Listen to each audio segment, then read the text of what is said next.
विचार करा, जगभरातले तब्बल 75% लोक बर्नआउटचा सामना करत आहेत. कामाच्या ठिकाणी कधी खूप जास्त थकवा, निराशा किंवा कामापासून पूर्णपणे तुटल्यासारखं वाटलंय का?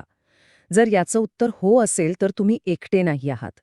आज आपण बर्नआउट या आधुनिक काळातल्या एका मोठ्या समस्येवर आणि त्यावर मात कशी करायची यावर सविस्तरपणे बोलणार आहोत. ही आकडेवारी बघून धक्का बसतो नाही का? विचार करा, जगभरातले तब्बल 75% लोक बर्नआउटचा सामना करत आहेत. याचा अर्थ स्पष्ट आहे, ही काही वैयक्तिक कमजोरी वगैरे नाहीयेत, तर हा एक सामायिक आणि खूप व्यापक अनुभव आहे.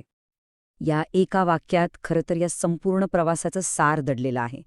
हे खरं आहे की कामाच्या ठिकाणची परिस्थिती किंवा अवास्तव अपेक्षांमुळे बर्नआउट होऊ शकतं, पण त्यातून बाहेर पडण्याचा मार्ग शोधण्याची जबाबदारी मात्र आपली स्वतःची आहे आणि ती शक्ती आपल्याच हातात आहे. मग या समस्येवर मात करण्यासाठी आपण 4 महत्वाच्या टप्प्यांचा प्रवास करणार आहोत. पहिला, आपला आतून पाया मजबूत करणे. दुसरा, आपल्या जीवनाचा आणि कामाचा उद्देश शोधणे. तिसरा, आपल्या वेळेची आणि ऊर्जेची काळजी घेण्यासाठी निरोगी सीमा आखणे. आणि चौथा, आपलं मानसिक आरोग्य दीर्घकाळ टिकवून ठेवणे.